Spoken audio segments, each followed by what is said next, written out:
Hello everyone dear students. पूरे साल की मेहनत का फैसला परीक्षा के दिन एग्जाम वाले दिन होता है। अगर आप सही ट्रिक अपनाएंगे तो कठिन से कठिन पेपर भी आपको आसान लगेगा। तो चलिए आज मैं आपके बीच में शुरू करता हूं कि आपको कौन से ट्रिक अपनाने हैं एग्जाम से पहले, जिससे कि आप अपना एक बेटर परफॉर्मेंस दे सकें। तो उन ट्रिक्स पे आज हम डिस्कशन करेंगे।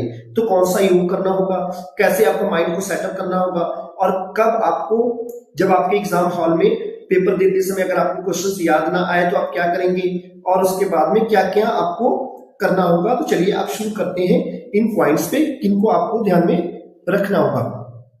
पहली बात तो आप ये याद रख लें कि आपका जो है कि आपने एग्जाम से पहले जो है आपको एडमिट कार्ड आपने स्कूल से ले लिया हो, और एडमिट कार्ड पे आपके जो है प्रिंसिपल के साइन होने चाहिए। और उसके साथ साथ में आप अपना ब्लैक पेन, ब्लू पेन, जो भी सीबीएसई बोर्ड या अदर बोर्ड जो भी प्रिस्क्राइब करें, उन पेन को आप साथ में जरूर लेके जाएं।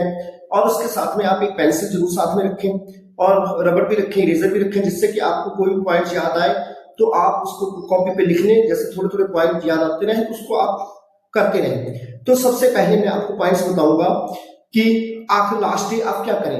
पहली बात तो ये याद रख लेना कि जितना आपने पढ़ लिया बस उतना ही आप उसको रिवाइज करें। न्यू चैप्टर कोई भी रिवाइज ना करें, सिर्फ वही चीज देखें जो इंपॉर्टेंट क्वेश्चंस हो, जो आपके एग्जाम में आने वाले हो। इसके अलावा कोई क्वेश्चंस आप पे ध्यान ना दें। और साथ में आप जो है इनके जो अगर कोई मैथ्स है या अकाउंटेंसी या कोई भी सब्जेक्ट है तो उसके अगर आप फॉर्मूलेस है तो फॉर्मूलेस जरूर देख लें अपने फिजिक्स केमिस्ट्री से रिलेटेड।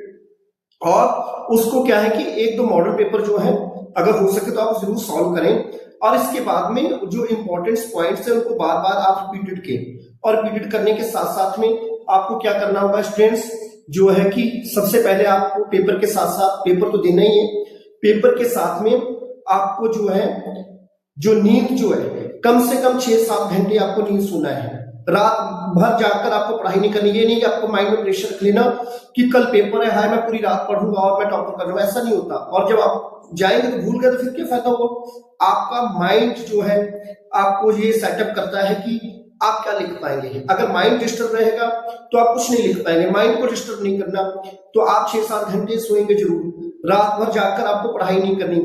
और इसके साथ में आपको क्या करना है कि अगर मॉर्निंग में चलने से पहले, एग्जाम से पहले, थोड़ा बहुत माइंड को फ्रेश, स्माइलिंग और कुछ योग जैसे अगर जो सूर्य नमस्कार कर सकते हैं करें।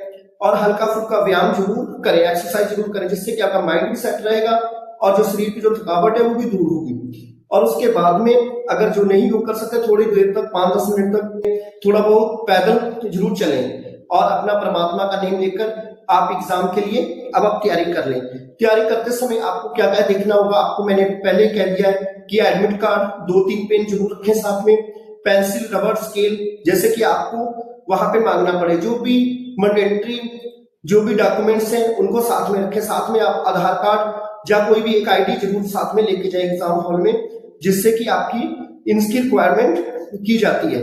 और इसके बाद में जो है आपको ये मटेरियल आपने ले लिया। अब आप बात करते हैं कि अब आप बिल्कुल फ्रेश हो चुके हैं। अब आपकी एग्जामिनेशन के टाइम आप बिल्कुल नहीं डरना। और जब जाके आप सीट पे बैठ जाएं, उस परमात्मा को सच्चे दिल से, जिस भी परमात्मा को मानते हैं, उस स्टेप को अपने माइंड में याद कर लीजिए और रिलैक्स फील कीजिए। रिलैक्स फील करने के बाद में आप बिल्कुल भी घबराए नहीं। और जब आपका बैठ जाइए, अपनी जो कॉपी की मैंडेटरी जो इन्विजिलेटर के द्वारा जो भी आपको बताया जाए तो आप उनको फॉलो करें। कोई भी तरफ से किसी टाइप की डिस्टर्बिंग ना करें। अगर आप डिस्टर्ब करेंगे तो खुद भी डिस्टर्ब होंगे, ये क्लियर है। फिर इसके बाद में कॉपीज की जो मैंडेटरीज जो है, नेम, रोल नंबर, ये सही ढंग से भरे। अगर यही चीजें अगर आप गलत करेंगे तो अंदर लिखा आपका कुछ नहीं काम करेगा, क्योंकि जब आप ये चीजें गलत भर दोगे तो अंदर कॉपी तो आपके नेम, रोल नंबर से चेक होनी है। तो उसके लिए आपको सही ढंग से उसको फिलअप करना है। जब पता हो ठीक है, नहीं पता हो तो जो भी इन्विजिलेटर हो उनसे पूछ लें। और इससे रिलेटेड मैंने आपको ऑलरेडी वीडियो बना रखी है कि ओएमआर शीट कैसे भरनी है, तो उसको मैंने डिस्क्रिप्शन में दे रखा है, इसको जरूर देख लीजिएगा। फिर इसके बाद में आपको क्या करना है कि पेपर आपको आपके हाथ में आ जाएगा। अब आपकी धड़कन थोड़ी सी और बढ़ेगी। जब कॉपी पेपर बढ़ता है तो थोड़ी सी स्टूडेंट्स की धड़कन बढ़ती है। आप रिलैक्स फील करना है, बिल्कुल रिलैक्स फील कीजिए। और उसके बाद में जब आप क्या करेंगे कि आपको जब आपको पेपर मिल गया तो पेपर को मिलने के बाद में आप एक बार उस परमात्मा का नेम लेकर अपने चेहरे पे स्माइल लाएंगे और गहरी सांस लेते हुए एक बार पेपर को नीचे ऐसे रख दीजिएगा कि ये पेपर मुझसे पूरा हो जाएगा। घबराने पढ़ने से पहले आप माइंड सेटअप कर लीजिए, हो जाएगा। फिर 1 सेकंड या 2 सेकंड होल्ड करने के बाद में परमात्मा को याद करके पेपर को ओपन कीजिए। फिर कुछ ऐसे क्वेश्चंस होते हैं, सारे क्वेश्चंस ऐसे नहीं होते, डिफिकल्ट होते हैं, कुछ इजी होते हैं, और अगर आपने मेहनत की है तो आपके लिए पूरा पेपर इजी है। तो अब आप क्या करें कि पूरा पेपर जो है पहले पढ़ लें। तो 15 मिनट्स आपको मिलते हैं, उसमें आप पेपर पढ़ लें। पहले आप ये याद रखें कि कोई भी डिफिकल्ट क्वेश्चंस को मत शुरू करें। डिफिकल्ट क्वेश्चन शुरू करेंगे, अगर नहीं लगा तो कॉन्फिडेंस टूट जाएगा। तो आप पहले इजी क्वेश्चन, ऐसा नहीं हो कि आपको फर्स्ट नहीं आता है तो फर्स्ट पेज छोड़ दो, 2 पेज, जो आपको पहले आता है। 33 नंबर आता है तो 33 आप फर्स्ट पेज पे लगाइए, घबराने की जरूरत नहीं। सीरियल से कोई मतलब नहीं है, आपने फर्स्ट लगाया, 4th लगाया, फिर जो आपको आते हैं उनको पहले कर लीजिए। ऑब्जेक्टिव के लिए कैसे आपको करना है मैंने इसकी भी वीडियो दे रखी है, डिस्क्रिप्शन में देख लीजिएगा इसको। उसमें दे रखा है कि कैसे कॉपी, एग्जाम की कॉपी कैसे लिखें। तो इससे आपका क्या हो जाएगा कि अब आप समय को विभाजन कर दें, डिवाइडेशन कर दें। डिवाइडेशन कर दें कि हर ये इस क्वेश्चन में मुझे इतने टाइम देना है। जैसे लॉन्ग क्वेश्चन है, मुझे 6-7 मिनट के अंदर अंदर लग गया तो लगाएंगे, नहीं लगा तो छोड़ देना, नेक्स्ट के लिए कर देना। ऐसा नहीं कि एक ही क्वेश्चन पे आप सारे पॉइंट्स पे याद करते रहो और किसी भी क्वेश्चन पे ज्यादा समय ना दें, ठीक है। आप उस टाइम लिमिट में ही क्वेश्चन करें जितना आप कर सकें। और ऐसे में क्या करें कि अगर आपको क्वेश्चन का आंसर याद आ जाए तो उसका रिप्लाई पहले करें, अगर नहीं आए तो अभी उस क्वेश्चन को छोड़ दें, दूसरे कर लो। दूसरे करने के बाद में जब लास्ट टाइम जब आपका हो जाए, जब सबमिट हो जाए, जब वापस आओगे ना, कई शॉर्ट क्वेश्चंस बच्चा कर लेता है, तो कई शॉर्ट क्वेश्चंस को करते करते एक लॉन्ग क्वेश्चन बड़ा तैयार हो जाता है अपने आप ऑटोमेटिकली। उन चीजों को मिक्स करके आप लॉन्ग में लिख लीजिएगा। तो अब आपको क्या करना होगा कि इन चीजों को आपको सही ढंग से करना है। पेपर हॉल में आपको बिल्कुल वही क्वेश्चंस पहले कर लीजिए जो आपको आते हैं। कैलकुलेशंस एकदम सही ढंग से कीजिए, कहीं ऐसा ना हो कि जल्दीबाजी में आपने अगर 10 क्वेश्चन लगाए, बीच में 7 क्वेश्चन गलत लगा दिए तो उसका क्या फायदा होगा। तो इससे अच्छा है कि आप कोई क्वेश्चन अगर 3 गलत चले गए, 3 सही गए, 7 गलत हो गए, तो वही अगर आपने सही क्वेश्चन सही ट्रिक के साथ में अगर आपने 6 लगा दिया, 6 के 6 सही चले गए तो कितना बेनिफिट्स होगा। हर क्वेश्चन का आपको अलग अलग मार्क्स मिलता है, याद रहे। सीबीएसई हो, जो भी बोर्ड हुआ, अब स्टेप मार्किंग जरूर होती है। अगर आपने 1 लाइन लिखी है तो उसका भी मार्क्स है, 4 लिखी है तो उसके भी मार्क्स अपने अपने हिसाब से जुड़ते जाएंगे। तो अब आपको क्या करना है कि भाई आप उतना देख लो कि यहाँ तक आपने पॉइंट्स जो हैं किस हिसाब से आपको करना है। और दूसरी बात, इस बार बताया जा रहा है कि कॉपी जो होगी आपकी कंप्यूटर स्क्रीन पे होगी, उस पर भी आपको घबराने की जरूरत नहीं है। ये टीचर्स का वर्क है, वे चाहे कंप्यूटर पे चेक करें या फिर आपका इस पे करें, आपका फिजिकली करें, ठीक है। आपको अपनी मेहनत करनी है और जो भी क्वेश्चंस जो होगी राइटिंग का ध्यान रख लेना। इस बार राइटिंग ये ना हो कि बिल्कुल राइटिंग बहुत अच्छी है, समझ में नहीं आ रहा, ऐसा नहीं।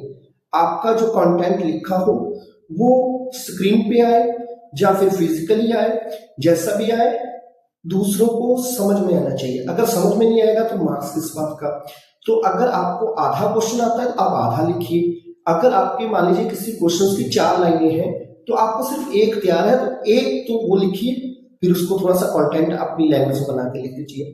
क्वेश्चंस कोई भी छोड़ना नहीं है। ऐसा नहीं कि बच्चा क्या करता है कि स्टार्टिंग के 4 पेज हैं, 4 पेज में पूरा पेपर सॉल्व करते नहीं। आपको बोर्ड ने 32 से 36 पेज दिए हैं, आप वो पेज भरने हैं। कैसे करना है तो उसके लिए आपको पहले उन पॉइंट्स को देखें कि कितनी जगह में हमारा क्वेश्चन आ जाएगा, उतनी जगह तक क्वेश्चन कंप्लीट करें। अगर क्वेश्चंस कंप्लीट होने के बाद में 2-3 लाइनें बच रही हैं तो आप क्या करें, अब नेक्स्ट पेज से क्वेश्चन शुरू करें। उसी पेज पे क्वेश्चंस ना शुरू करें, जिससे ये हो जाएगा कि आपका समझ में भी नहीं आएगा और उसमें दिक्कत भी होगी। आप नेक्स्ट नया क्वेश्चन नेक्स्ट पेज पे, अगर शॉर्ट क्वेश्चन है तो 1 पेज पे 2 क्वेश्चन, लॉन्ग क्वेश्चन अगर आपका 1.5 पेज में मान लीजिए खत्म हो गया तो उसके बाद में आपने नेक्स्ट क्वेश्चन स्टार्ट करना है तो उसके नीचे ना शुरू करें, उसको नेक्स्ट पेज से शुरू करें, जिससे कि आपको 32-36 पेज भरने हैं। और अगर आपका नहीं होगा तो उसके लिए बी कॉपी भी प्रिस्क्राइब की जाती है, उसके लिए घबराने की जरूरत नहीं है।